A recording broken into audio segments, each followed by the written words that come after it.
সকাল সকাল 30টা টাকা আম্মুর কাছ থেকে নিয়ে বের হলাম। আব্বু অনেক কষ্ট পাচ্ছে বুঝতে পারছি, বাট কিছু করার নাই। আজকে ভার্সিটিতে আমার পরীক্ষা, তাই তাড়াতাড়ি করে বাসের জন্য বাস স্টেশনে দাঁড়িয়ে গেলাম। অনেকক্ষণ পরে বাস এলে বাসে জায়গা নাই, যে দাঁড়িয়ে যামো। অনেক কষ্টে বাসের ভিতরে গেলাম। 10 মিনিট পরে ভার্সিটিতে চলে আসলাম। আর আমি নেমে গেলাম, বাসা থেকে না খেয়ে চলে আসলাম। হাতে আছে 20 টাকা, বাসায় যেতে লাগবে 10 টাকা, আর 10 টাকা আমার কাছে থাকবে। ওই 10 টাকা দিয়ে একটা রুটি খেতে পারমো। দোকান থেকে একটা রুটি কিনলাম আর খেলাম, সাথে 1 গ্লাস পানি খেলাম। 10 টাকা দিলাম। তখন দোকানদার বলে, মামা 12টা দেন, 10 টাকা না। মামা রুটি 10টা না? মামা, রুটি 10 টাকা, সাথে 1 গ্লাস পানি, আর পানি হলো 2 টাকা। মামা 2 টাকা পরে দিয়ে দেই, আমার কাছে যে টাকাটা আছে সেই টাকা দিয়ে বাস ভাড়া দিয়ে বাসা যেতে হবে। ঠিক আছে মামা, পরে দিয়েন। আমি ভার্সিটির ভিতরে চলে গেলাম। সোজা আমি আমার সিট খুঁজতে লাগলাম। 1 মিনিট পরে আমি পেয়ে গেলাম। আমি বসে আছি, সিটে সবাই চলে আসলে, কিন্তু আমার সাথে যে লোকটা বসবে সে এখন আসে নাই। স্যারও চলে আসলে খাতা দিবে, তখনই একটা মেয়ে এসে হাজির। সবাই ওই মেয়ের দিকে হ্যাঁ করে তাকিয়ে আছে। দেখতে ঠিক পরীর মতো সুন্দর, বাট এই মেয়ে এখানে কেন? কখনো তো দেখি নাই এই মেয়েকে আমাদের ভার্সিটিতে। তখনই স্যার, আরে আদিবা, ভিতরে আসো। আর সবাই শোনো, ওর নাম আদিবা।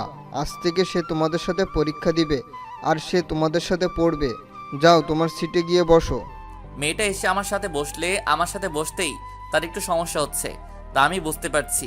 আমার কাপড়গুলো একটু পুরনো টাইপের, তাই আমি মেয়েকে বললাম, হাই, আমি আবির আহমেদ আদি। মেয়েটা ভাব নিয়ে কোনো কথা বলে না।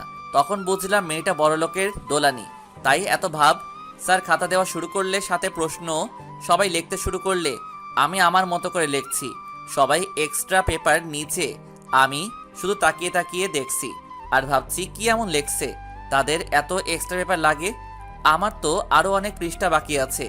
দেখতে দেখতে প্রায় সময় শেষের দিকে চলে এসেছে। তারপরে গিয়ে একটা এক্সট্রা পেপার নিলাম। একইভাবে ঠিক সময় লিখে পরীক্ষাটা দিলাম। সবাই বের হয়ে কথা, সব বন্ধুদের সঙ্গে কত কথা বলছে, বাট আমি বলতে পারছি না, কারণ আমার কোনো বন্ধু নাই। আমার পোশাক দেখে কেউ আমাকে বন্ধু বানাতে চায় না, আর আমিও কারো বন্ধু হতে চাই না। বাসায় আসার জন্য বাসে উঠলাম। 10 মিনিট পরে আমাকে বাসার কাছে নামিয়ে দিলে আমি বাসায় ঢুকি। তখন আমার কলিজার টুকরা বোন আমার কাছে এসে হাজির। ভাইয়া, ভাইয়া, আমার চকলেট কই? সরি কলিজা, আনতে মনে নাই, কালকে আনবো কেমন? আমার কাছে টাকাও শেষ হয়ে গেছিল, যার কারণে চকলেট আনতে পারি নাই। আমি প্রতিদিন ভার্সিটি থেকে আসার সময় চকলেট নিয়ে আসি। আর হ্যাঁ, আমার ছোট বোনের নাম মারিয়া। আচ্ছা। ওই পাগলি, রাগ করিস কেন? বললাম তো সত্যি মনে নাই। তখন আম্মু বলে, আদি, ফ্রেশ হয়ে খেতে আয়। আমি ভাত বাড়ছি, মারিয়া এখানে আয়। আচ্ছা আম্মু, বলে উপরে চলে গেলাম। গিয়ে ফ্রেশ হয়ে নিচে এসে দেখি আব্বু টেবিলে বসে আছে, তাই আমি আবার চলে গেলাম উপরে। আমি আর মারিয়া অনেকবার ডাকছে খাবার টেবিল আসার জন্য, বাট আমি চলে গেলাম আমার রুমে। কিছুক্ষণ পরে আম্মু আর মারিয়া খাবার নিয়ে আমার রুমে আসলে, তখন আম্মু বলে, আর কত কষ্ট দিবি তোর বুড়ো বাপটাকে? সে অনেক কষ্ট পাইছে। তো আমি কি করব সে কষ্ট পেলে? তুই কি করবি মানে? তোর বাপের সাথে আজ থেকে 4 বছর ধরে কথা বলিস না। একটু কথা বললে কি হয়?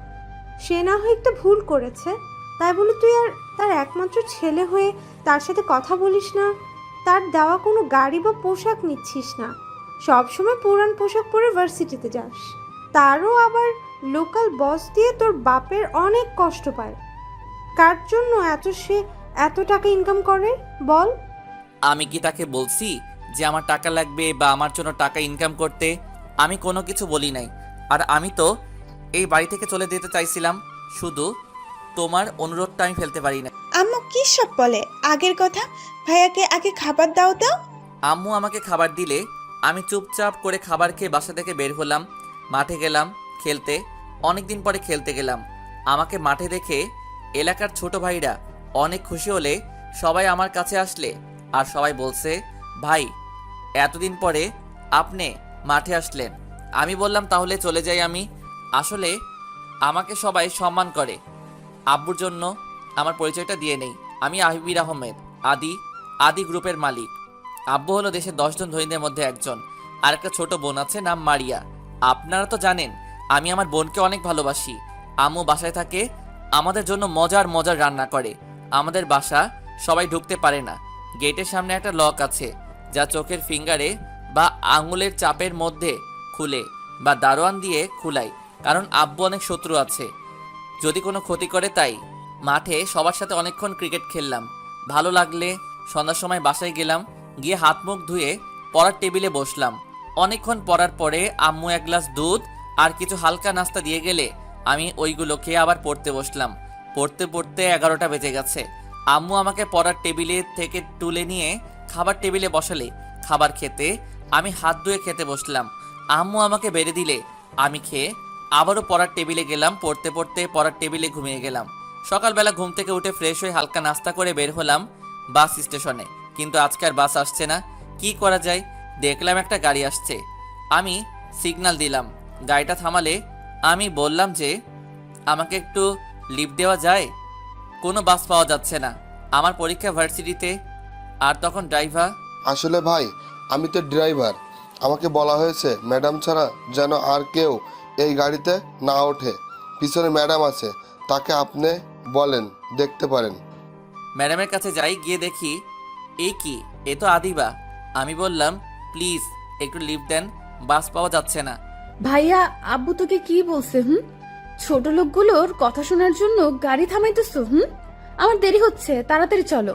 ড্রাইভার গাড়ি নিয়ে চলে গেলে তখন আমি বললাম, শালি মনে হয় না আমার আব্বুর থেকে বড়লোক হবি, এত ভাব তোদের। বলে রাস্তার একপাশে দাঁড়িয়ে আছি। দেখলাম একটা বাস আসলে আমি সাথে সাথে দৌড়ে উঠে গেলাম। 10 মিনিট পরে ভার্সিটির সামনে নামলাম। রুটির দোকানে গিয়ে আগে 2 টাকা দিলাম, তারপরে ভার্সিটির ভিতরে গেলাম। গিয়ে দেখি সবাই লেখছে। পরীক্ষা 5 মিনিট আগে শুরু হয়ে গেছে। আমি ভিতরে গেলাম স্যার বলে। তুমি আসতে এত দেরি করলে কেন? আদিবার দিকে একটু আর চোখে তাকালাম আর বললাম বাস সময় মতো পাই নাই। ও, কাল থেকে একটু আগে বের হবা, তাহলে বাস পাবে। আমি বললাম জি স্যার বলে লিখতে থাকলাম। শুধু ফারুক স্যার আমার সাথে সুন্দর করে কথা বলে, আর বাকি সব স্যারের একটা চিন্তা করে আমি কি করে এই ভার্সিটিতে ভর্তি হলাম। যাই হোক, আগে পরীক্ষা দিতে হবে। আর কথা না বাড়াই, আমার হাতে সময় আছে 2 ঘন্টা। আমি প্রশ্নটা দেখলাম, সবগুলো কমন। আমি লিখতে থাকলাম। অনেকক্ষণ লেখার পরে হঠাৎ মনে হলো কেউ আমাকে কলম দিয়ে খোঁচা দিছে। দেখলাম আদিবা। হাই, আমি আদিবা। আমি কিছু না বলে চুপচাপ করে লিখতে থাকলাম। আবারও খোঁচা দিলে কলম নিয়ে বললাম, কি সমস্যা? 7 নং প্রশ্নের উত্তরটা দেখান। আমি কিছু বলতে চামো, তার আগে আদিবা থামিয়ে দিল। আমি দেখছি আপনি 7 নং প্রশ্নটা দিছেন। ভাব নিয়ে বললাম, সরি, দেখানোর সময় নাই এখন, এমনিতে 10 মিনিট লেট আমার। তাও আপনি চাইলে আমাকে একটু হেল্প করতে পারতেন, তা আপনি করেন নাই। এখন আমিও পারবো না বলে আমি আমার মতো করে লিখতে থাকলাম।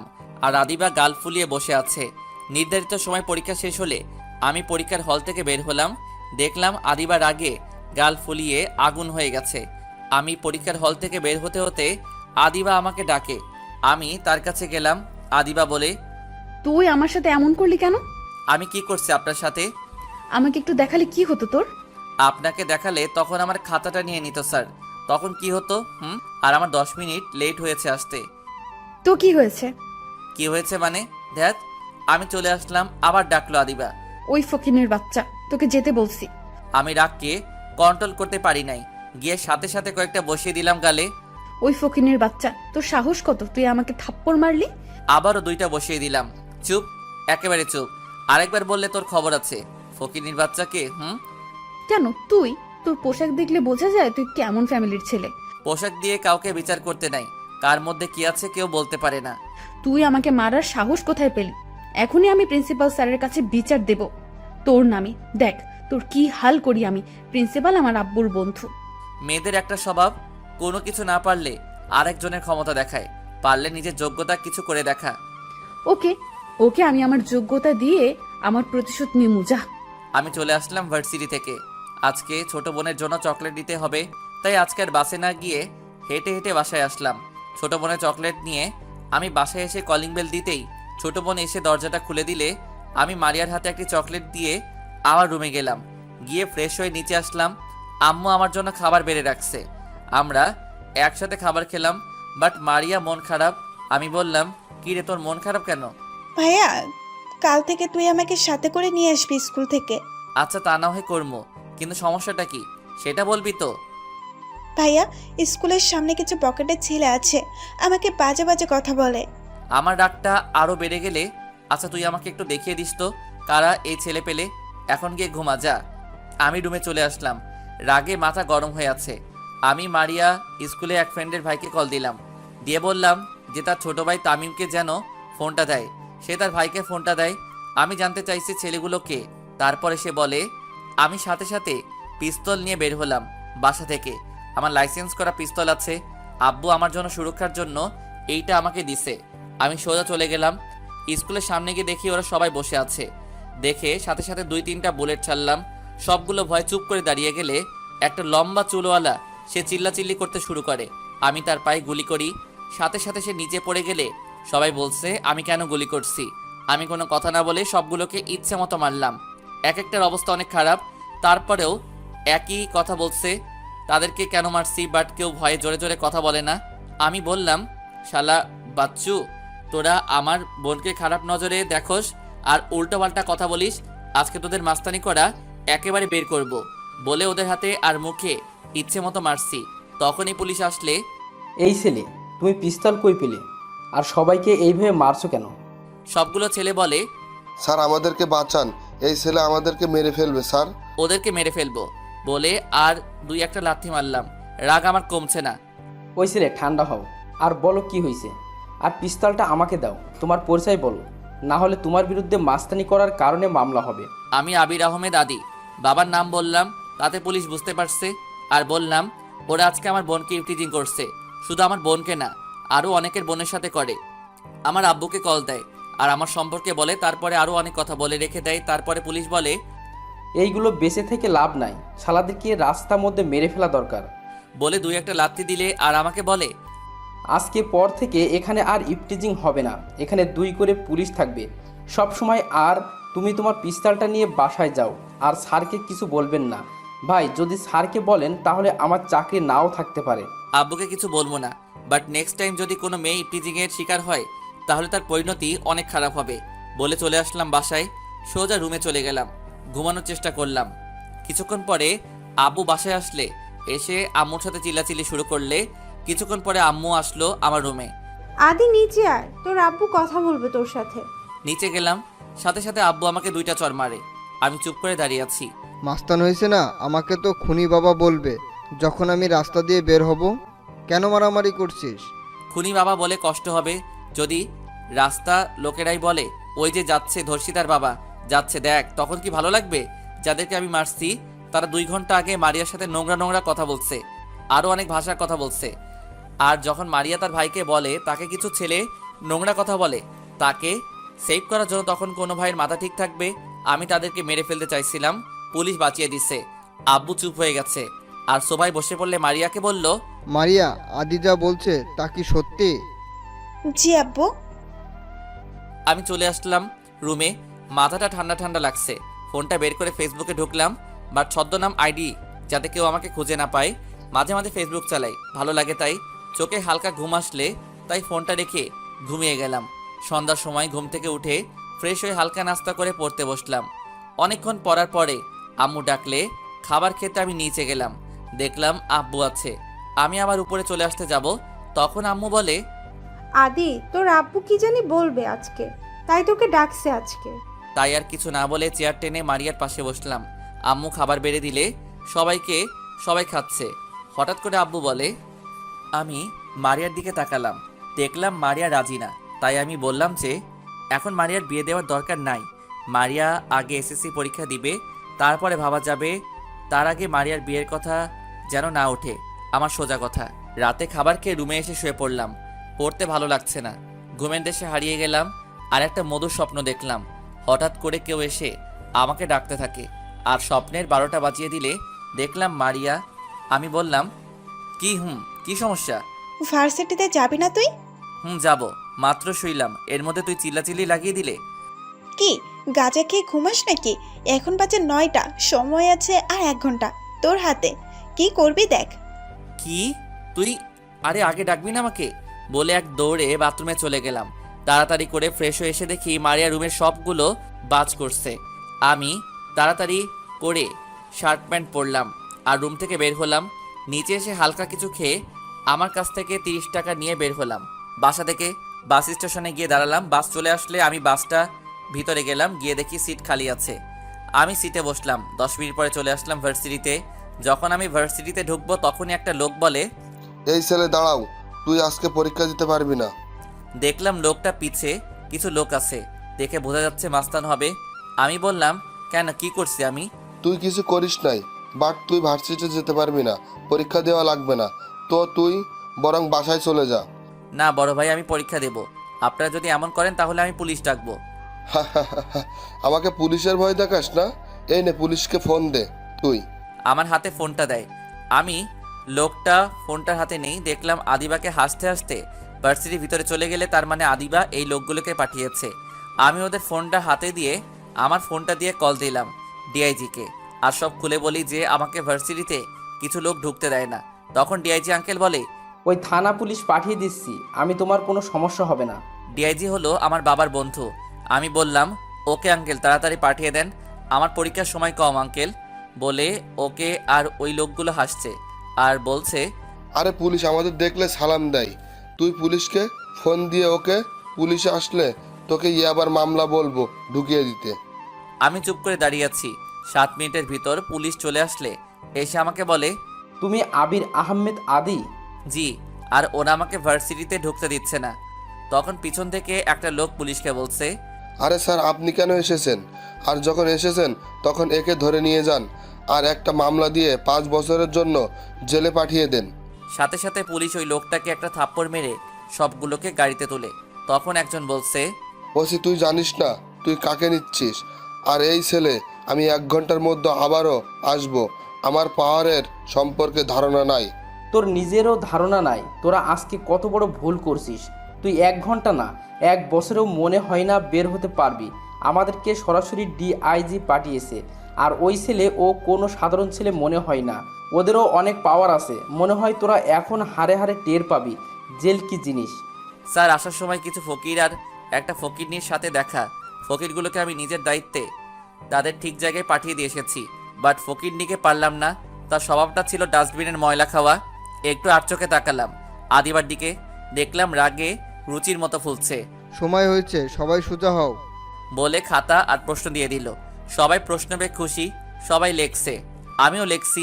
দেখলাম আদিবা গাল ফুলিয়ে বসে আছে আর উকি মারছে আমার খাতার দিকে। আমি দেখেও না দেখার ভান করে লেখছি।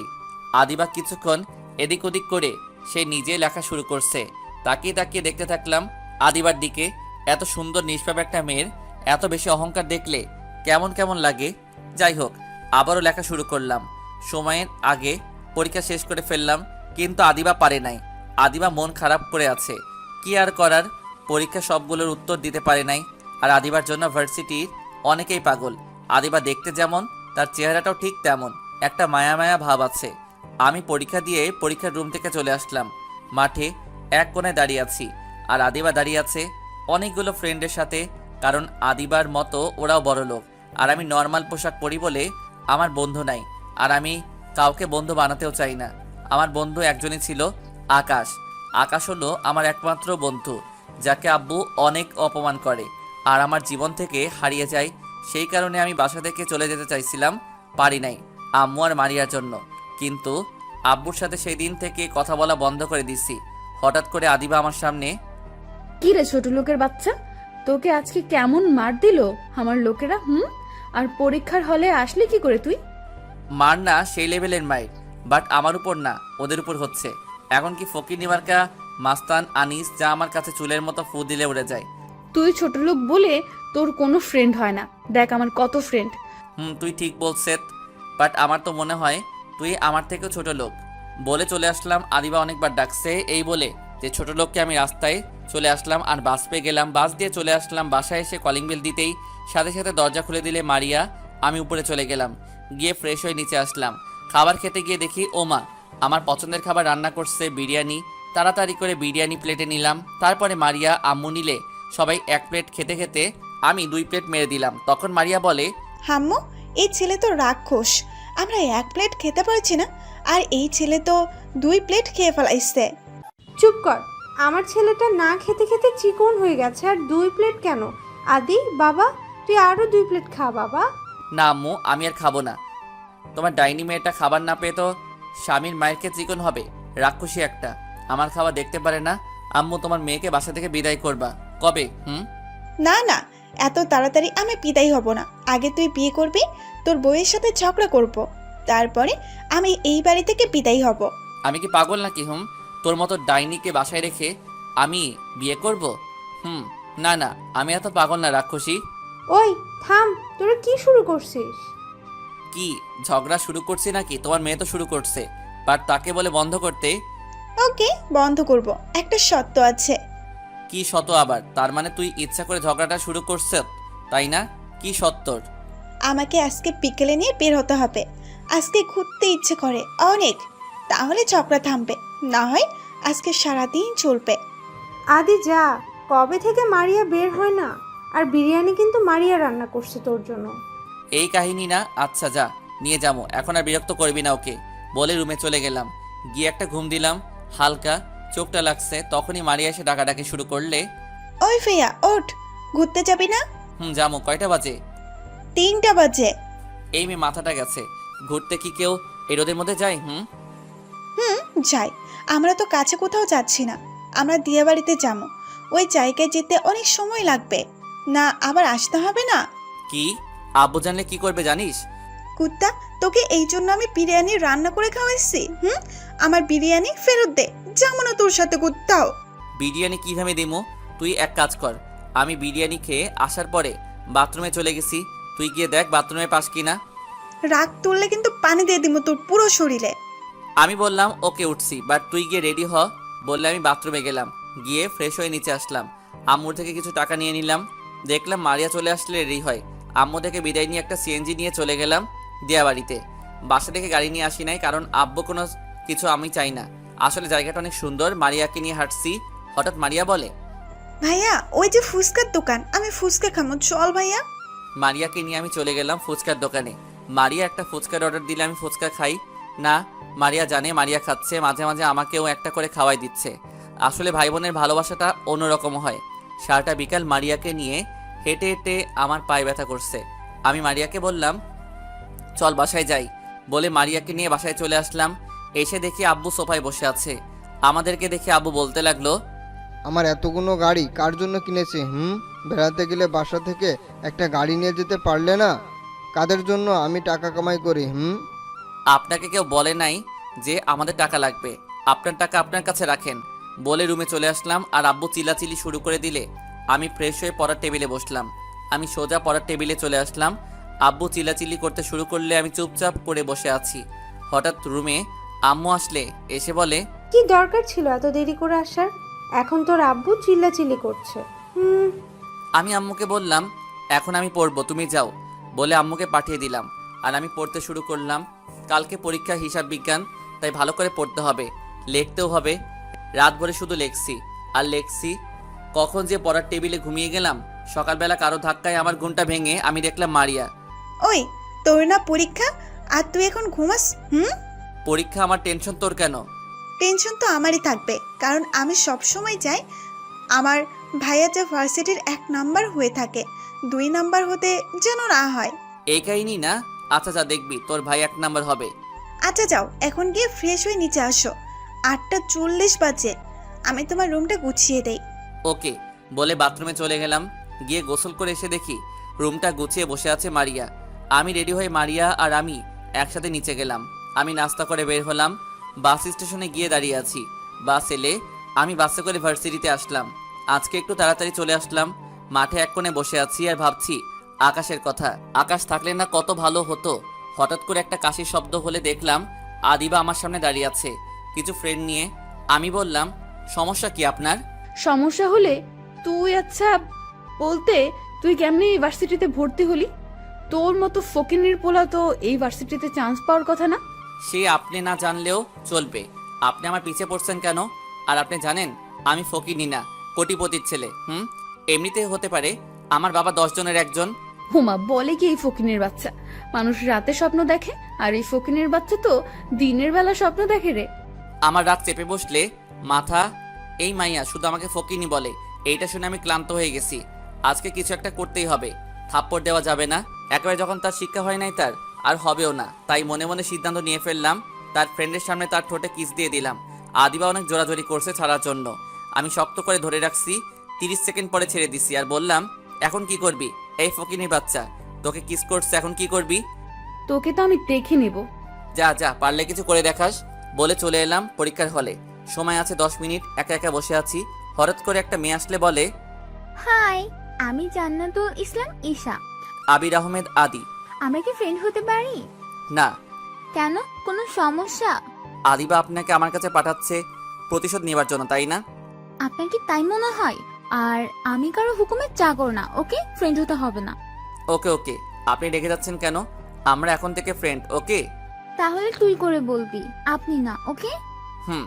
এর মধ্যে আদিবা তার ফ্রেন্ডের নিয়ে চলে আসলে আর আমি জান্নাতুলকে বললাম, এখন তুই গিয়ে তোর সিটে বস। এক ফকিন্নি আরেক ফকিন্নির খবর রাখে। তখন বলে হাসতে থাকে তার ফ্রেন্ডগুলো। যে মেয়ে ফকিন্নি কিস খায় সে মেয়ে যে কত বড় লোক তা আমার জানা হয়ে গেছে। তখন আদিবা সাথে সাথে আমার শার্টের কলার ধরে ফেলায়। আরও কিছু একটা বলতে যাবে, এর মধ্যে স্যার চলে আসলো। কি হয়েছে এইসব? স্যার, এই তো ছোট লোকটা আমাকে তোমাকে কি করেছে সে? আমাকে স্যার বলতে পারবো না। যদি বলতে না পারো তাহলে ওকে ছেড়ে আর সোজা হয়ে বসো। আদিবা লক্ষ্মী মেয়ের মতো করে আমাকে ছেড়ে দিল আর আমি সোজা হয়ে বসলাম। তখন স্যার সবার উদ্দেশ্য করে বলে, এইটা হলো শিক্ষা প্রতিষ্ঠান। এখানে ছোট লোক বড় লোক বলতে কিছুই নাই। এখানে সবাই জ্ঞান অর্জন করার জন্য এসেছে। তুমি বড় লোক বলে আরেকজনকে ঘৃণা করবা তা না, সবাই এখানে মিলেমিশে থাকবা। আর কখন আদির সাথে আদিবা ঝগড়া না দেখিয়ে বলে দিলাম, যদি দেখি তাহলে সত্যি সত্যি দুজনের জন্য অনেক কঠিন শাস্তি আছে। আমি স্যারের কথা শুনে চুপ হয়ে গেলাম। আর এই বজ্জাত মেয়ে থেকে একটু দূরে থাকা ভালো। স্যার পরীক্ষার খাতা আর প্রশ্ন দিলে আমি প্রশ্ন পেয়ে ভালো লাগছে, কারণ আজকে আমার সব কমন পড়েছে। আমি মন দিয়ে লেখা শুরু করলাম। হিসাব বিজ্ঞান। এই টাকা নিয়ে মাথা গরম করে পরীক্ষা দেওয়া যায় না, ঠান্ডা মাথায় লিখতে হয়। জাবেদা ছিল তাই সহজ করে নিলাম। তারপরে নগদ ছিল তাও করে নিলাম। তারপরে খতিয়ান করে নিলাম। বাট খতিয়ান করতে গিয়ে অনেক সমস্যায় পড়তে হয়েছে আমার। পিছে ছিল জান্নাতুল। তাকে বললাম সব কিছু কি ঠিকভাবে দিছে কি না। জান্নাতুল বলে খতিয়ান সমস্যা। আমি জান্নাতুলকে খতিয়ানটা করার জন্য সাহায্য করলাম। এইভাবে সবগুলো উত্তর সুন্দরভাবে করে নিলাম। আর দেখলাম আদিবা কাটাকাটি করা শুরু করে দিছে আর আমার দিকে আর চোখে তাকায়। চোখে চোখ পড়তেই আমরা দুইজনই চোখ নামিয়ে নিলাম। স্যার যথাসময় সবার খাতা নিয়ে নিলে আমি বের হলাম পরীক্ষার হল থেকে। তখন জান্নাতুল বলে, আদি, মাঠে একটু দাঁড়া, আমি আসছি। ওকে তুই আয়। বলে আমি এক কোণে দাঁড়িয়ে আছি। 2 মিনিট পরে জান্নাতুল আসলে আমরা দাঁড়িয়ে কথা বলছি। হঠাৎ করে আদিবা চলে আসলে, সাথে তার ফ্রেন্ডরাও আছে। আদিবা বলে, দেখ দেখ, এক ফকিন্নি আরেক ফকিন্নির কাছে আইছে, দেখলে বমি বমি আসে। পমি আমাকে দেখে আসে নাকি অন্য কোনো কাহিনী আছে? পরে তো আবার আমার উপর অন্য কোনো মামলা ঢুকিয়ে দিবে। তখন আদিবা রেগে গিয়ে আমার শার্টের কলার ধরে বলে, কি বলতে চাস তুই? আর ফকিন্নি তো ফকিন্নি, চিন্তা ভাবনা থাকে। ফকিন্নিকে এত অহংকার কিসের তোমার? তুমি দেখতে সুন্দরী, বাবার টাকা আছে বেশি, এই জন্য? তোর বাপের থেকেও আমার আব্বুর টাকা কম না। আর একবার যদি ফকিন্নি কথাটা মুখ দিয়ে বের হয় তাহলে আমার থেকে খারাপ কেউ হবে না। সাথে সাথে আদিবা চুপ হয়ে গেল। জান্নাতুল, আমি গেলাম। দাঁড়া, তুই এখন এখানে দাঁড়িয়ে আছি কেন? যাও এখান থেকে। ওকে, যাচ্ছি। আরে কি দরকার ছিল ওই মেয়ের সাথে ঝগড়া করার? মেয়েটা একটু বেশি অহংকারী আর তোকে ফকিনি ফকিনি বলে, তাই একটু রাগ হয়েছে। আচ্ছা, তোর বাসায় কি কে আছে রে? আর থাকিস কোথায়? কেন রে, জেনে কি করবি? আরে বল না শুনি। আম্মু আব্বু ছোট বোন আর আমি। তোর কে কে আছে? আম্মু আব্বু আর আমি। কি করে আঙ্কেল? আদি গ্রুপ মেসেঞ্জার পদে আছে। তোর আব্বু কি করে? কাজ করে। তোর বাসা কোথায়? ঠিকানা আপনাদেরকে বললাম না? তোর কোথায়? এই ঠিকানাটা আমাদের। ভালো, এখন চল বাসায় যেতে হবে। ওকে চল, আমি একটা রিক্সা নিয়ে তোকে নামিয়ে দিয়ে আসি, কেমন? এই না না না, আমি যে একাই যেতে পারবো, বরং তুই ঠিকঠাক বাসায় যা, কেমন? ওকে, বাট তোর ফোন নাম্বারটা আমাকে দে। 0140686। ওকে, এখন আমি আসি। বলে জান্নাতুলের থেকে বিদায় নিয়ে চলে আসলাম বাসে করে আমার ভার্সিটির সামনে। দাঁড়িয়ে পড়ে আমি বাসে করে বাসার সামনে চলে আসলে টাকা দিয়ে গাড়ি থেকে নামলাম। গেট খুলে নিলাম। দরজায় কলিং বেল দিতেই আম্মু দরজা খুলে দিলে আমি বললাম, তুমি কেন? আম্মু, মারিয়া কই? মারিয়া কি স্কুল থেকে আসে নাই?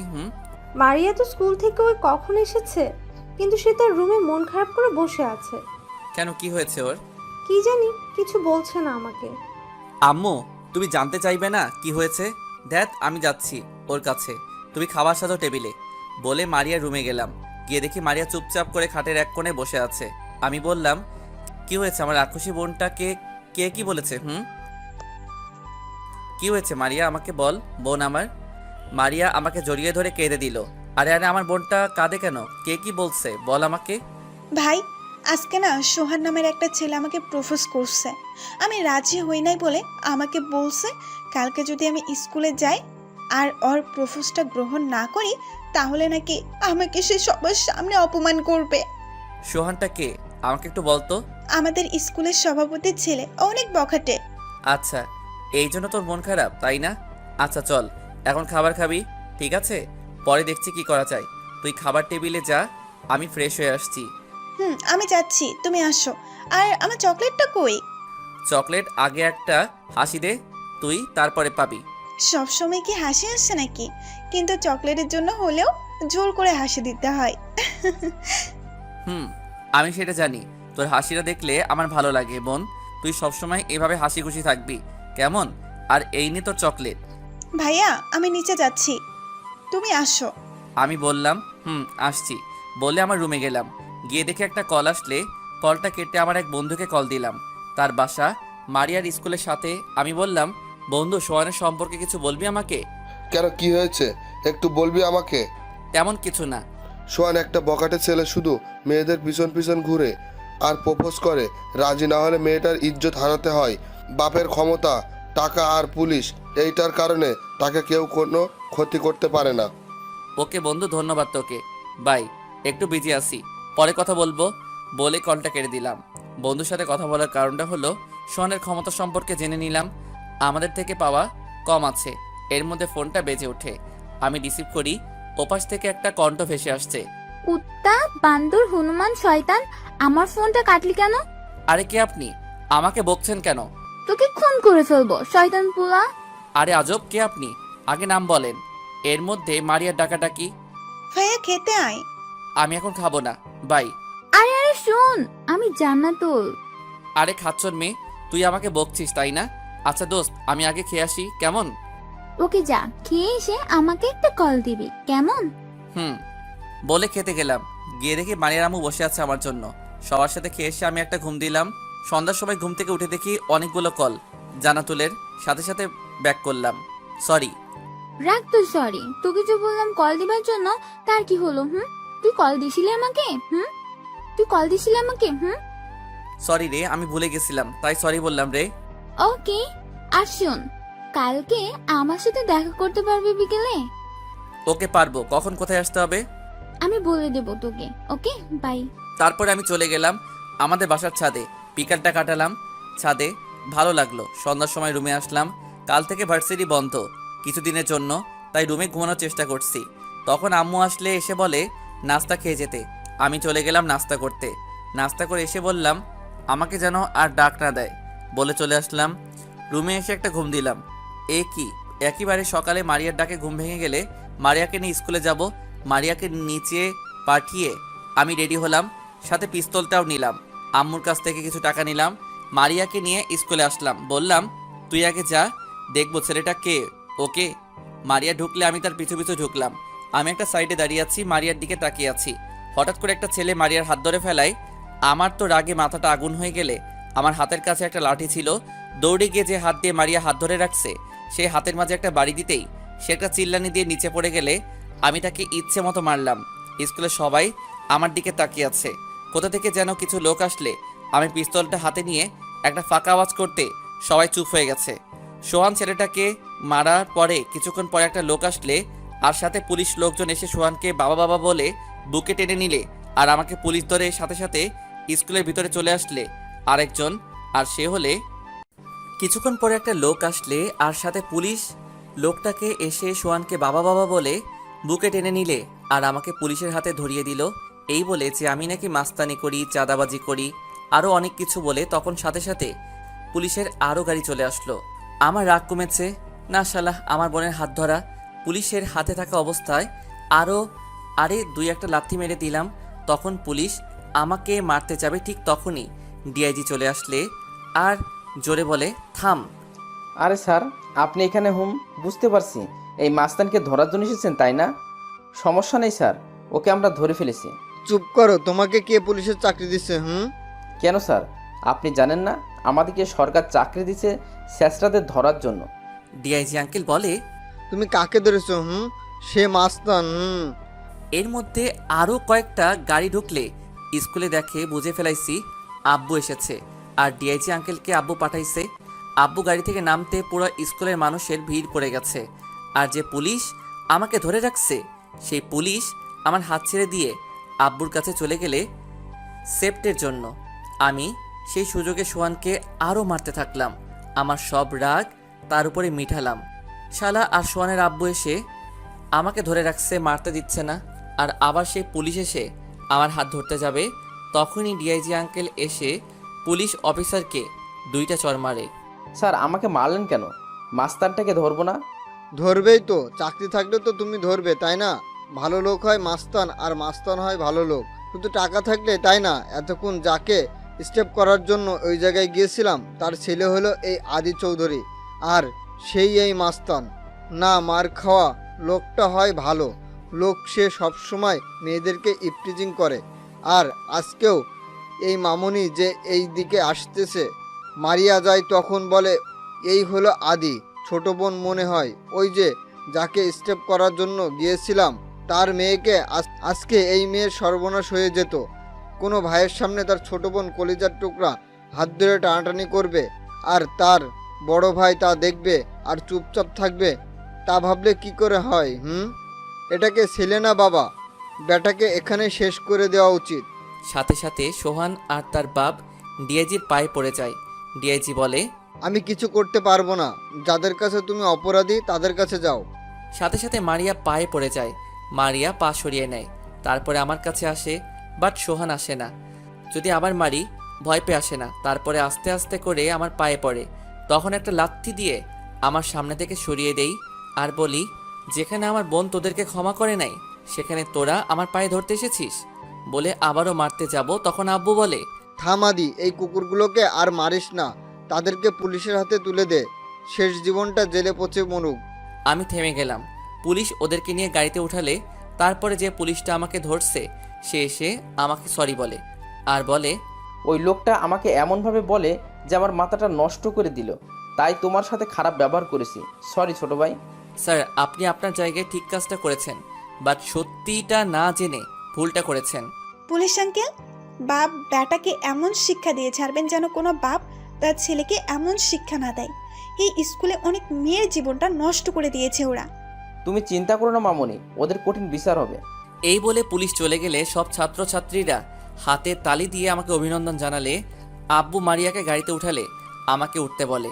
আমি উঠি নাই, বললাম একটা কাজ আছে বলে চলে আসলাম। আব্বু মারিয়া গাড়ি করে চলে গেলে আমি হেঁটে হেঁটে বাসায় গেলাম। বাসায় ঢুকতেই আব্বু চিল্লাচিল্লি। আদি, দাঁড়া। কি বলো?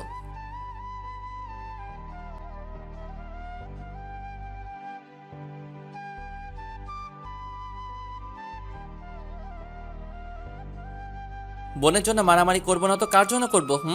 সে আমার বোন, আমাকে তো সব বলবে। আমার বোনকে কেউ কাঁদাবে তা আমি মেনে নিতে পারবো না। আর তোমাদেরকে বললেই বা কি হতো? পুলিশ পাঠিয়ে তাকে ধরে নিতে, আবার সাথে সাথে ছেড়েও দিত। বাট আমি তাদেরকে হাতে কলমে শিখিয়ে তারপরে শ্বশুরবাড়ি পাঠিয়েছি। আমি যদি ওই সময় ডিআইজিকে না পাঠাতাম তাহলে যে কি হতো আল্লাহ ভালো জানে। কি আর হতো, ভাইয়া ওদেরকে গুলি করে দিত, তাই না ভাইয়া? চুপ, একেবারে চুপ। শয়তানি বুদ্ধি ছাড়া আর কোনো বুদ্ধি আসে না মাথায়। যা রুমে যা। আমি চলে আসলাম রুমে। এসে মাথাটা ঠান্ডা করার জন্য শুয়ে পড়লাম। খাটে আস্তে আস্তে করে ঘুমের দেশে হারিয়ে গেলাম। হঠাৎ করে ঘুমটা ভেঙে গেলে আসলে আমি একটা স্বপ্ন দেখলাম। একটা মেয়েকে, বাট তার চুলের জন্য তার মুখ দেখা যাচ্ছে না, কারণ তার এলোমেলো চুল বাতাসে উঠছে। তখনই তার মুখখানি দেখতে যাব, তখনই ঘুমটা ভেঙে গেলে আফসোস নিয়ে বাথরুমে গেলাম। এসে দেখি জান্নাতুল কল দিছে। আমি রিসিভ করে তখন জান্নাতুল বলে, এই হারামি, কই তুই? কেন, বাসায়, কিছু বলবি? শালা তুই না আমার সাথে দেখা করবি? সব কি ভুলে বসে আছিস কুত্তা? ও সরি, আসছি। কই আসতে হবে বল। সরি তোর কাছে রাখ, তুই এই ঠিকানায় চলে আয় কেমন? হুম বলে ফ্রেশ হয়ে নিচে আসলাম। তখন আম্মু বলে, কই যাস বাবা আদি? এই যে আম্মু, একটু বাইরে যাব, বন্ধুর সাথে দেখা করতে। কয়েকটা টাকা দাও তো। আম্মু 500 টাকা দিলে আর বলে তাড়াতাড়ি যেন বাসায় ফিরি। আমি ওকে বলে চলে আসলাম বাহিরে। জান্নাতুলের ঠিকানা গিয়ে দেখি রাক্ষসীটা আগে চলে আসছে। আমি বললাম, বল, দেখা করতে বললি কেন? কোনো সমস্যা হয়েছে নাকি? না, আজকে তোকে আমি ট্রিট দেব, তাই এখানে আসতে বলছি। সত্যি নাকি? বাট হঠাৎ ট্রিট কেন? এমনি তোকে ট্রিট দিতে মন চাইছে, তাই দিলাম। বল কি খাবি? আমার তবে একটা খাবার পছন্দ, বিরিয়ানি। তাই আমি কাচ্চি বিরিয়ানি অর্ডার দিলাম 2 প্লেট। 4 মিনিট পরে বিরিয়ানি আসলে আমরা বিরিয়ানি খেলাম। খেয়ে রেস্টুরেন্ট থেকে বের হলাম। তখন জান্নাতুল বলে, সামনে একটা পার্ক আছে, ওইখানে গিয়ে বসি। চল। চলে গেলাম ওই জায়গায়। প্রায় সময় ওইখানে আসি মারিয়াকে নিয়ে। বিকালটা ভালো লাগে, অনেক বাচ্চা আসে, খেলাধুলা করে, পরিবেশটা দেখতে সুন্দর লাগে। চল ওই জায়গায় বসি। গিয়ে বসলাম। আচ্ছা আদি, তুই কি কখনো প্রেম করছিস? না রে, এইসব প্রেম ভালোবাসা আমার ভালো লাগে না। তুই করছ? না, তবে একটা ছেলেকে আমার খুব ভালো লাগে, আর ভয় বলতে পারছি না। কি ছেলে না কি? আর তুই ভয় পাস? তোর তো অনেক সাহস। ভালো লাগলে বলে ফেল, আর না হয় পরে আর বলতে পারবি না। আচ্ছা, ছেলেটার নাম কি রে? তখন জান্নাতুল নামটা শুনে আমার মনটা কেমন কেমন যেন করতে শুরু করে দিল। জান্নাতুল যে নামটা বলে সেই নামটা হলো আকাশ। আমার বন্ধুর কথা মনে পড়ে গেল, আমার মনটা খারাপ হয়ে গেল। তখন জান্নাতুল বলে, কি রে, কি হয়েছে তোর আবার? কিছু না। আচ্ছা চল আর বাসায় চলে যাই। কেন, তোর কি ভালো লাগে না? কি হয়েছে বল তো আমায়। আরে কিচ্ছু হয় নাই। আচ্ছা, সামনে তো 14 ফেব্রুয়ারি আসছে, তখন তাকে তুই প্রপোজ করে দিবি কেমন? আমি একটা মেয়ে হয়ে তাকে প্রপোজ করব, সে করতে পারে না? সব সময় কি ছেলেরা প্রপোজ করবে নাকি? এখন থেকে মেয়েরাও করবে। আমি করব না তাকে প্রপোজ। ওকে, না করলে নাই, বাট নিজের জিনিসটা যখন অন্যের সাথে দেখবি তখন দেবদাসী হয়, কান্না করিস কেমন? না না, আমি কান্না করতে পারবো না, আর ওকে অন্য কারোর সাথে দেখতেও পারবো না। আচ্ছা তুই কি দেখবি? কে? না রে, একেবারে বিয়ের সময় দেখব আমাদের দোলাভাইকে। ও মা গো, মেয়ে তো লজ্জাও পাইছে। বাহ বাহ, ভালো তো। কুত্তা, তুই জানিস না মেয়েরা বিয়ের কথা বললে লজ্জা পায়? ও মা, তাই নাকি? এই কথাটা কি সত্যি নাকি?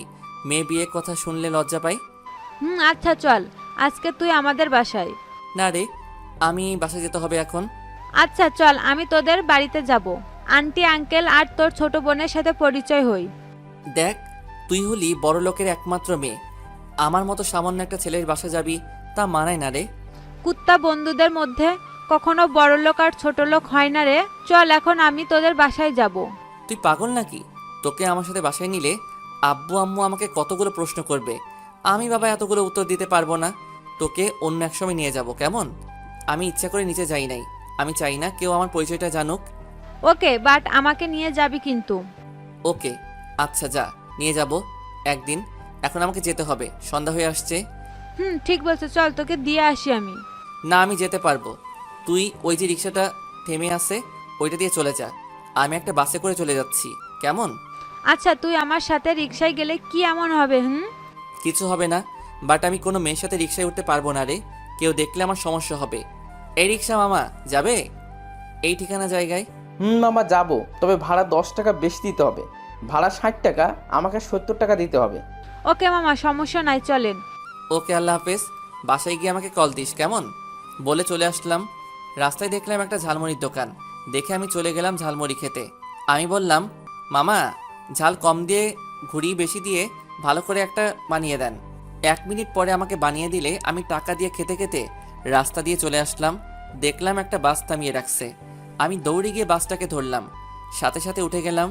বাস চলে আসলে আমাদের বাসার কাছে আমি নেমে গেলাম আর বাসায় চলে আসলাম। কলিং বেল দিতে মারিয়া বলে, ভাইয়া তোকে কতগুলো কল দিলাম, তুই ধরিসনি কেন? আমি ফোনটা বের করে দেখি মারিয়া 7টা কল। আমি বললাম, দেখো ফোনটা সাইলেন্ট ছিল, কেন কল দিছিস? ভাইয়া ফুচকা খাবো, ঝালমুড়ি খাবো, চল না ভাইয়া। কি? এখন সন্ধ্যা হয়েছে, আব্বু বাসায়, আমাকে বকা শোনাবি নাকি? আপু জানবে না, আমরা লুকিয়ে লুকিয়ে যাব। আরে মাথা মোটা, তোর কি মনে হয় আব্বু বোকা? যখন তোকে বাড়িতে কোনো জায়গা বা রুমে না দেখবে তখন কি হবে বুঝতে পারছিস? বোকা মেয়ে, যা রুমে যা। খাবো ফুচকা ঝালমুড়ি। বলে চলে গেলে আমি বাসা থেকে আবার বের হলাম, আর রাস্তার পাশে দেখলাম ফুচকা আর ঝালমুড়ি বিক্রি করছে। ওইখান থেকে প্রসেস করে নিয়ে আসলাম বাসায়। কলিং বেল দিতেই আম্মু দরজা খুলে দিল। কই ছিলে এতক্ষণ? আর হাতে কি এটা? তোমার মেয়ে কই? ঘুম পড়ছে আর গাল ফুলে আছে, কি জানি। আচ্ছা থাক, আমি আসছি। মারিয়া গাল ফুলে আছে, তার কারণ আমার হাতে প্যাকেটগুলো দেখবা, কিছুক্ষণ পরে সব কিছু ঠিক হয়ে যাবে। কি যে করিস দুই ভাই বোন, আল্লাহ ভালো জানে। আমি আর কিছু না বলে উপরে চলে গেলাম। গিয়ে দেখি মারিয়া চুপ করে বসে আছে বই খুলে। আমি পেছন থেকে বেউ দিতেই মারিয়া ও ভাইয়া বলে উঠল। আমি সাথে সাথে মারিয়াকে বুকে জড়িয়ে নিলাম আর বললাম, ভয় পাস না, আমি আছি তোর সাথে। কুত্তা, আমাকে ভয় দেখাস কেন? যাও আমার রুম থেকে। ওকে, চলে যাচ্ছি, বাট ফুচকা আর ঝালমুড়িগুলো ময়লা ঝুড়িতে ফেলাই দিয়ে আসি। কি? এই দাঁড়া দাঁড়া, কই যাস? বস আগে। না, চলে যাই, তুই তো বললি। ও, বলছিলাম না তোকে চলে যেতে? আচ্ছা কাজ কর, তুই এগুলো রেখে চলে যা। বলে হাত থেকে প্যাকেটটা রেখে বের করে দিল। আমি চলে আসলাম রুমে। এসে ফোনটা বের করে দেখি জান্নাতুল কল দিচ্ছে। আমি রিসিভ করি আর বলি, পরে কথা বলবো, এখন ফ্রেশ হচ্ছি। বলে কলটা কেটে দিলাম। তারপরে ফ্রেশ হলাম। আম্মু এসে ডেকে গেলে নিচে আসতেই আমি নিচে গিয়ে দেখি আম্মু নাস্তা নিয়ে বসে আছে। আমি গিয়ে একটা চেয়ারে বসলাম, আরও নাস্তা করে রুমে চলে আসলাম আর বললাম, রাতে আমি খাবো না। বলে রুমে চলে আসলাম। মাথা ব্যথা করছে তাই শুয়ে পড়লাম আর আস্তে আস্তে ঘুমিয়ে গেলাম। সকালে কারো ডাকে আমার ঘুমটা ভেঙে যায়। চোখ খুলে দেখি মারিয়া। ভাইয়া ওঠ না। কি কি হয়েছে বল? শপিং করব, তোকে যেতে হবে। আব্বু আমাকে একা ছাড়বে না। তো আমি কি করব? আমি যেতে পারবো না, তুই যা এখান থেকে। ওকে। বলে চলে গেলে কিছুক্ষণ পরে আমার মুখে এক জগ পানি ঢেলে দিলে আমি চিল্লানো দিয়ে উঠে গেলাম। আমি রাগের মাথায় মারিয়াকে মারতে গেলাম। যখন থাপ্পড় দেব তখনই মারিয়া ভয় পেয়ে কেঁদে দেয়। আরে আরে, তোকে কি কিছু করছি আমি? দেখ, তুই কাঁদবি না, বলে দিলাম। আচ্ছা যা, তুই রেডি হ, তোকে নিয়ে শপিং করতে যাব, যা। সত্যি বলছো তো? যা, রেডি হ। মারিয়া খুশি হয়ে চলে গেলে রেডি হতে আসি। আমি বাথরুমে চলে গেলাম। গোসল করে রেডি হয়ে নিচে গিয়ে দেখি মারিয়া রেডি। শপিং বলে কথা, তাই আমার আগে এসে হাজির। হালকা নাস্তা করে নিলাম আর মারিয়াকে বললাম, টাকা নিছত? মারিয়া বলে কার্ড দিচ্ছে। এখন আম্মুকে বিদায় দিলাম। একটা সিএনজি নিয়ে মার্কেটে চলে আসলাম। মারিয়ার সাথে শপিং কমপ্লেক্সে ঢুকলাম। 1 ঘন্টা ধরে ঘুরছে, বাট কোনো কিছু কিনে নাই মারিয়া নাকি কোনো কিছু ভালোই লাগে না। আমি বললাম, দেখো মারিয়া, আমার আর ভালো লাগে না। তুই যদি এভাবে ঘুরতে থাকিস আমি তোরে রেখে চলে যাব। কিন্তু রাগ হচ্ছে মারিয়া। কি করব, পছন্দ হচ্ছে না তো। তাহলে আম্মুর সাথে শপিং করতে আসবি। এখন চল বাসায়। এই না না না, সত্যি এবার কিনবো। বলে একটা দোকানে গেলাম। দেখতে দেখতে মারিয়া একটা ড্রেস পছন্দ হয়েছে। ওই ড্রেসটা মারিয়া কিনে ফেলে। আমি বললাম, যাক বাবা, তাহলে তুই শেষ পর্যন্ত কিনলি। এখন চল মারিয়া। না, এখন তুইও কিছু কিনবি, তারপর যাব। চল প্যান্টের দোকানে। আমি বললাম না, আমার আছে, এখন চল। বলে মারিয়াকে জোর করে নিয়ে আসলাম বাহিরে। মারিয়া তো সেইভাবে রেগে আছে। আমি চুপচাপ দাঁড়িয়ে আছি। মারিয়া রাগ করে আছে আমি কেন কিছু কিনলাম না। তাই আমি একটা সিএনজি ডাকতে গেলাম। ঠিক তখনই কি হলো মনে নাই। মারিয়া একটা চিল্লানি দিলে আর আমি নিচে শুয়ে পড়লাম। দেখলাম একটা গাড়ি ওপাশে এসে আমাকে ধাক্কা মারে, যার কারণে আমার হাতে সমস্যা হয়। আমি নিচে পড়ে গেলে আমার হাতে ব্যথা পাই। গাড়ির নাম্বারটা মনে রেখে দিছি। মারিয়া দৌড়ে আমার কাছে আসে। সাথে সাথে মানুষের ভিড়টা জমে যায় আর আমাকে একটা গাড়ি করে হাসপাতালে নিয়ে যায়। মারিয়া আব্বুকে কল দিয়ে বলে, ভাইয়া গাড়ির সাথে ধাক্কা খেয়ে এখন হাসপাতাল আছে। সাথে সাথে আব্বু আম্মুকে নিয়ে চলে আসে হাসপাতালে। রুমে আসার আগে থেকে আম্মু কান্না শুরু করে দিলে আম্মু রুমে ঢুকে আমাকে জড়িয়ে ধরে কান্না শুরু করে দিলে আর বলে, বাবা তুই ঠিক আছিস কি না? ঠিক আছি। আব্বু ডিআইজিকে কল দিয়ে বলে, আমার ছেলেকে কারা যেন মারার চেষ্টা করেছে, তোমরা কি করো? বলে চিল্লাচিল্লি শুরু করে দিল। আম্মু গিয়ে মারিয়াকে একটা থাপ্পড় মারে। মারিয়া গালে হাত দিয়ে বসে আছে চুপচাপ। আম্মু, তুমি কেন মারিয়াকে মারছো? মারিয়া আবার কি করছে? মারিয়ার জন্য তো আজ তুই এখানে। মারিয়া যদি তোকে নিয়ে না আসতো তাহলে আজকে তুই হাসপাতালে থাকতি না। ও মা, এখানে মারিয়া কি দোষ? এইটা আমার নিয়তি ছিল। মারিয়া, আমার কাছে আয়। কি হলো, গাল ফুলিয়ে দাঁড়িয়ে আছিস কেন? এখানে আয়। মারিয়া আসে আমার কাছে। আমি বললাম, দেখ, মন খারাপ করে থাকিস না বোন, আম্মু তোর দোষ দিচ্ছে। আমি তো জানি তোর দোষ নাই। নিজের ছেলে রাস্তা দেখে চলতে পারে না, মাঝে আবার আরেকজনকে দোষ দিচ্ছে। তখন আব্বু এসে চিল্লাচিল্লি শুরু করে দিল যে এই বলে, আমার এত গাড়ি, টাকা পয়সা কার জন্য কামাই করি? যেই গাড়ি আমার কোনো কাজে আসে না, 3-4 বছর আগে একটা ছেলের জন্য বাপের সাথে সম্পর্ক নষ্ট হয়ে যায়। আমার কি বাপ ডাক শুনতে ইচ্ছা করে না? আজ যদি তুই গাড়ির নিচে পড়ে মরে যেতিস তাহলে আমাদের কি হতো সেটা একবার ভেবে দেখেছিস? না, যখন নিজে একদিন বাপ হবি তখন বুঝবি আমার কি পরিমাণ কষ্ট হয়েছে। আচ্ছা আদি, তুমি কি কেউকে সন্দেহ করো? না পুলিশ আঙ্কেল। কিছু একটা বলো যেটা দিয়ে আমরা তাকে ধরতে পারি। একটা জিনিস আমার মনে আছে, ওইটা দিয়ে ধরতে পারেন। কি সেইটা বলো, আমরা চেষ্টা করব তাড়াতাড়ি যেন খুঁজে পাই। আদির মা, বলে দিলাম আজ থেকে যেন সে নিজের গাড়ি বাদে বের না হয়। তোমার ছেলের মাথাটা ঢুকিয়ে দিও। আদি কি বলছে তুই শুনছিস? চুপ হয়ে আছি। কি শুরু করছো তোমরা? ভাই অসুস্থ আর তোমরা চিল্লাচিল্লি শুরু করছো? কিছুক্ষণ পরে ডাক্তার আসলে এসে বলে, আপনার রোগী বাসায় নিয়ে যেতে পারেন। আম্মুর সাথে সাথে আমাকে তুলে নিলে একদিকে আম্মু, আরেকদিকে আব্বু, আর মারিয়া মাঝখানে। আব্বু আমাকে শক্ত করে ধরে রাখছে আর আম্মু অন্য দিক দিয়ে ধরে রাখছে। আসলে আজ বুঝলাম আব্বু আম্মু যে কি পরিবার ছাড়া বেঁচে থাকা মানে হয় না। আব্বুর উপর যে রাগ ছিল সেই রাগটা আমার কমে গেছে। আমাকে গাড়িতে ওঠানো হলে এক পাশে আম্মু, আরেক পাশে মারিয়া আর আব্বু সামনের সিটে। ঠিক মতো রাস্তা পার হতে পারিস না তুই? পারি তো, বাট কখন যে কি হয়ে গেল আমি বুঝে উঠতে পারি নাই। বুঝবে কি করে? বুঝতে হলে চোখ কান খোলা রাখতে হয়। আবারও ভাইয়াকে বকা দিচ্ছ তোমরা? চুপ থাক, বেশি কথা বলিস কেন তুই? কিছুক্ষণ পরে আমি বাসায় চলে আসলাম। আমাকে আমার রুমে দিয়ে আসলে আমি শুয়ে পড়লাম। হঠাৎ করে মনে পড়লো আমার ফোনের কথা। আমি সাথে সাথে মারিয়াকে ডাকলাম আর বললাম আমার ফোন। মারিয়া বলে, আমি জানি না, কই তোমার ফোন? কি তুই ফোনটা রাখবি না? এত কিছু খেয়াল ছিল না। যা তুই আমার সামনে থেকে যা এখন। রাগের কি আছে? নতুন একটা ফোন কিনে নিলে তাহলেই তো হয়। আমি চুপ করে আছি। মারিয়া কিছুক্ষণ পর ফোনটা আমার হাতে দেয়। ফোনটা পেয়ে আমার মুখে একটা হাসি ফোটে। কি আছে এই ফোনে যা তোমার হাসি ফুটালো? তুই বুঝবি না বলে মারিয়াকে রুম থেকে বের করলাম। তখনই জান্নাতুলের কল। কি রে, কি খবর তোর? আলহামদুলিল্লাহ ভালো, তোর কি খবর?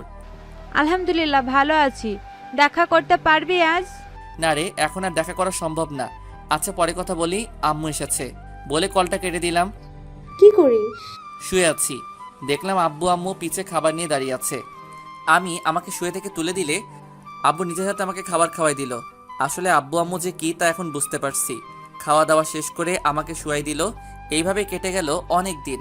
বাট জান্নাতুলের সাথে আর দেখা করি নাই, শুধু ফোনে কথা বলছি। দেখতে দেখতে ভার্সিটিও খুলে গেল, আমিও সুস্থ হয়ে উঠি। অনেক দিন পরে ভার্সিটিতে যাব। আম্মু অনেকবার বলেছে যে গাড়ি নিয়ে যাবার জন্য, বাট আমি যাই নাই, সেই বাসে যাই। আমি বাসে করে ভার্সিটিতে গেলাম। দেখলাম আদিবা তার বন্ধুদেরকে নিয়ে দাঁড়িয়ে আছে, আমাকে দেখে মজা নিচ্ছে। আমি তাদের সামনে দিয়ে যাচ্ছি, দেখলাম জান্নাতুল ওই কোনায় দাঁড়িয়ে আছে। যে ওদের সামনে দিয়ে যাব ঠিক তখনই আদিবা আমাকে ল্যাং মেরে ফেলাই দিল। একটি গাড়ির উপর আমার কপালটা ফুলে গেছে। আদিবা আর তার বন্ধুরা মজা নিয়ে বলে আমি নাকি হাঁটতে পারি না, তাই নাকি আমি পড়ে গেছি। তখন জান্নাতুল, ওই তোরা তো তাকে ল্যাং মেরে ফেলাইছিস, আমি তো দেখলাম। জান্নাতুল আমার কপালটা দেখে সাথে সাথে আমার কাছে এসে বলে, আদি চল, তোর কপালটাই বরফ দিতে হবে। চল বলে গাড়ি কালারের দিকে নজর গেছে, সাথে গাড়ির নাম্বারের দিকেও গেল। সাথে সাথে রাগটা বেড়ে গেল। আমি বললাম, জান্নাতুল আমি যাব না, তুই একটু দূরে যা। কেন আবার কি হয়েছে তোর? দেখে তো মনে হচ্ছে রেগে আছিস এই গাড়িটার সাথে। আরে গাড়ি দেখে লাভ নাই, এমন গাড়িতে উঠে কখনো পারবি না তুই। জান্নাতুল ওই যে লাঠিটা আমাকে একটু এনে দে প্লিজ। ওকে এনে দিচ্ছি, বাট কি করবি? বলতে বলতে জান্নাতুল আমাকে এনে দিলে লাঠিটা আমি হাতে নিয়ে প্রথম বাড়িটা সামনের গ্লাসে মারলাম। সাথে সাথে আদিবা লাফ দিয়ে উঠলে, এই তুই কি পাগল হয়ে গেছস নাকি? ওই ফকিন্নির পোলা, তোকে বেচলেও এই গাড়ির এক চাকাও কিনতে পারবি না। কে শুনে কার কথা? আমি ইচ্ছে মতো গাড়ির কাজ ভাঙছি।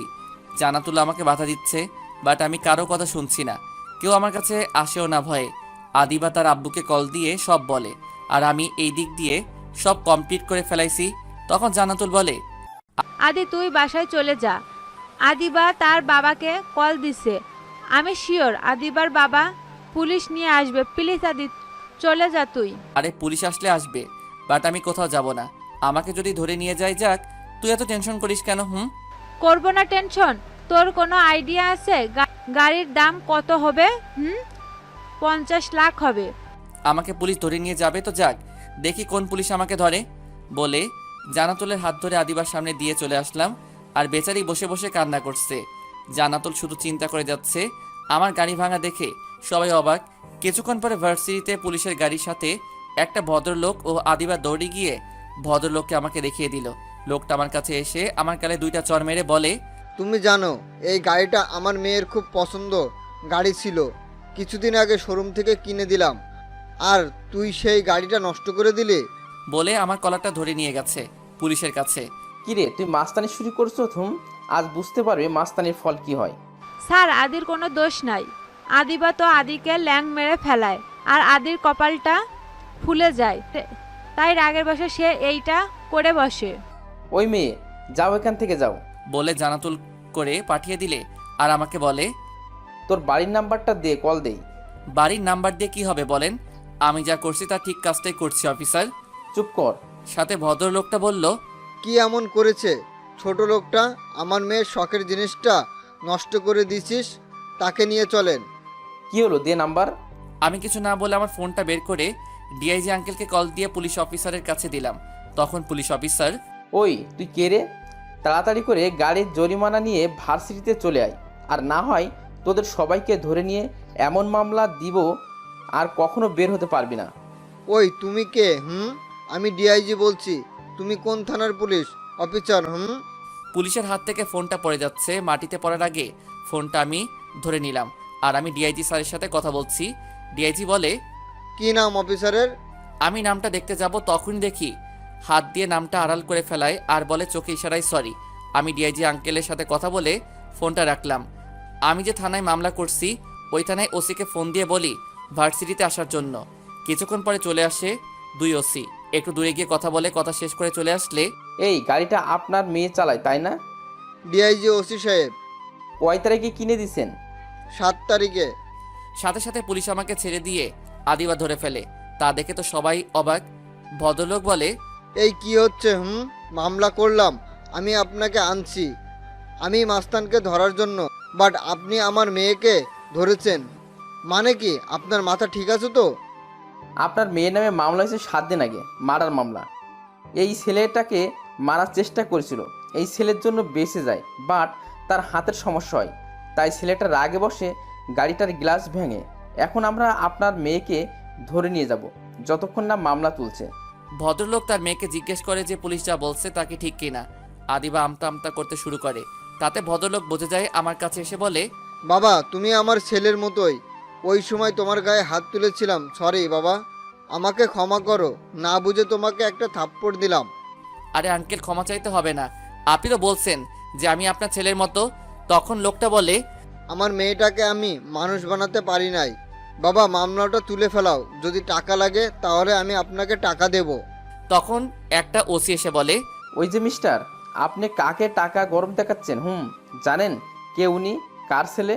তখন আমি পুলিশ অফিসারকে থামিয়ে দিয়ে ভদ্রলোককে বলি, আপনার মেয়ের বিরুদ্ধে মামলা আমি তুলে নেব, বাট আপনার মেয়েকে এইটা শুধু বলতে বলেন যে আমার কাছে এসে সবার সামনে সরি বলতে, তাহলে আমি মামলা তুলে নেব।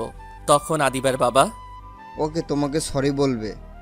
বলে আদিবা কাছে যায় আর সরি বলতে বলে। আদিবা সাথে সাথে মানা করে।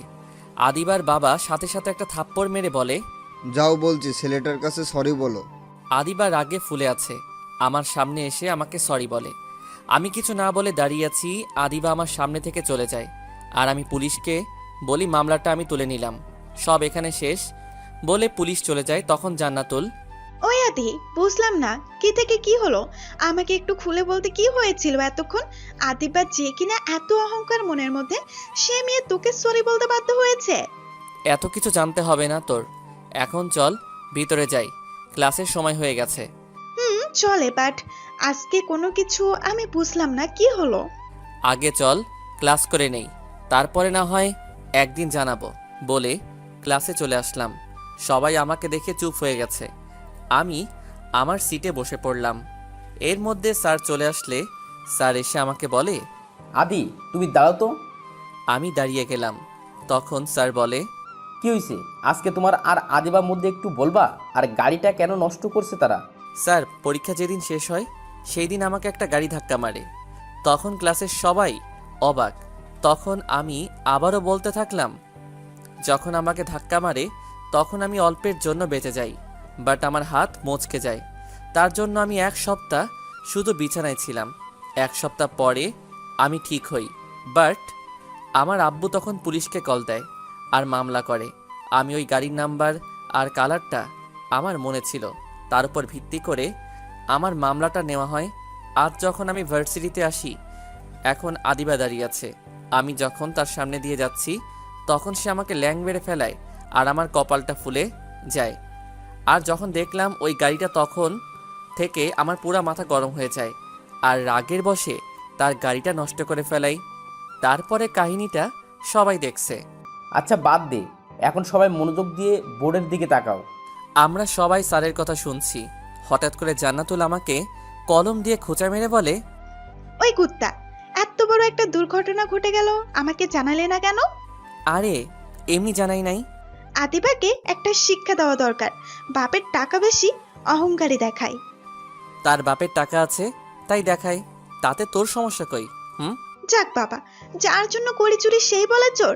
তোর জন্য বললাম যে তাকে একটা শিক্ষা দেওয়া দরকার, আর তুই আমাকে, যা, তুই কথা বলবি না। আমি তো তোর সাথে মজা করছি, তুই রাগ করিস কেন?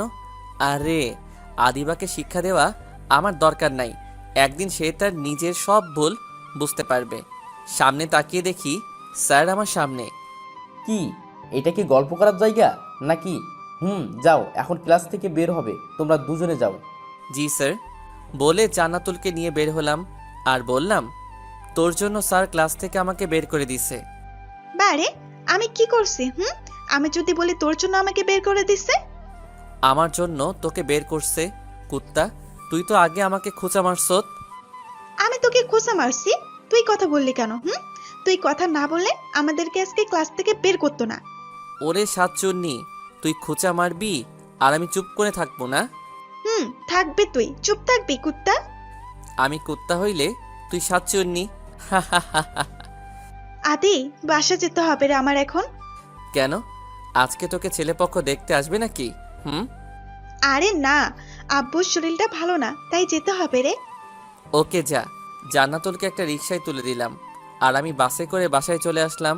এসে কলিং বেল দিতেই আম্মু দরজাটা খুলে দিল। কি রে বাপ, তোর কি শরীর খারাপ নাকি রে? কপালে হাত দিয়ে বলে, আর তোর কপালে কি হয়েছে? এইভাবে ফুলে আছে কেন? তোর বাপকে আমি কল দিচ্ছি এখনই। আমি আম্মুকে ডাক দিয়ে বলি, আম্মু কি শুরু করছে? আসার সময় উপর দিক তাকিয়ে হাঁটছি, হঠাৎ করে একটা গাছের সাথে ধাক্কা খেয়ে কপালে এই অবস্থা। সত্যি বলতে জানি না আম্মু কি করতো, আর আব্বু জানলে ওই মেয়ে আর বাপকে ধরে নিয়ে আসতো আর কি করতো আল্লাহ জানে। কপালেটা না হয় গাছের সাথে ধাক্কা খেয়ে এমন হলো, বাট গালটা কেমন কেমন যেন হয়ে আছে, মনে হয় তোকে কেউ চর মারছে। আমি তোমার একমাত্র পোলা, তাই তুমি একটু টেনশন করছো বেশি আম্মু। আচ্ছা মারিয়া কি স্কুলে গেছে নাকি আম্মু? আরে না, কাল থেকে মারিয়া পরীক্ষা শুরু, সে পড়ছে। আর তুই কাল থেকে মারিয়াকে নিয়ে যাবি, কেমন? আচ্ছা আম্মু, আমি রুমে গেলাম বলে রুমে চলে আসলাম। এসে ফ্রেশ হয়ে ফোনটা হাতে নিয়ে গেম খেলছি। হঠাৎ করে একটা ফোন আসলে আননোন নাম্বার থেকে আমি ধরি নাই, আবার দিলে আমি ফোনটা ধরতেই ওপাশ থেকে একটা মিষ্টি কণ্ঠ ভেসে আসলো। হ্যালো, আপনি কি বিজি নাকি? এত সুন্দর একটা কণ্ঠ শুনে আমি চুপ হয়ে আছি। কি হলো, কথা বলছেন না যে? বিজি নাকি আপনি? হ্যাঁ না মানে হ্যাঁ না মানে বুঝলাম না। না মানে কে আপনি? কেন, অপরিচিত কারোর সাথে কথা বলেন না নাকি আপনি? জি, অপরিচিত কারোর সাথে কথা বলি না। ও, এই কারণে আপনি আমার কলটা রিসিভ করেন নাই। জি, এইবার বলেন কে আপনি, পরিচয়টা দেন। আমি মেঘ কন্যা। মেঘ কন্যা মানে সাথে সাথে কল কেটে দিলে আমি সাথে সাথে কল দেই, বাট বন্ধ বলছে। কি আর করা, বাট এত সুন্দর কন্যা আমি আগে মনে হয় শুনি নাই। আমি আবারও ট্রাই করলাম, বাট কাজ হচ্ছে না। তাই আমি নিচে গিয়ে দেখি আম্মু বসে বসে টিভি দেখছে আমি আম্মুর কাছে গিয়ে বসি। কিছু বলবি তুই? না আম্মু, ভালো লাগছে না, তাই তোমার কাছে আসলাম। কিছু খাবি তুই? আপেল, কমলা, কলা বল, খেলে আমি এনে দেই। না আম্মু, কিছু খাবো না। আচ্ছা যাই, আমি রুমে ঘুমাবো। আম্মু বলে উপরে চলে আসলাম। এসে শুয়ে পড়লাম খাটে। বাট আজকে মারিয়ার সাথে কথা বলি নাই। ভার্সিটি থেকে আসার পরে মারিয়া পরীক্ষা, তাই মারিয়ার রুমে যাওয়া হয় নাই। আমি ওই মেয়ের কথা চিন্তা করতে করতে কখন যে ঘুমের দেশে হারিয়ে গেলাম জানি না।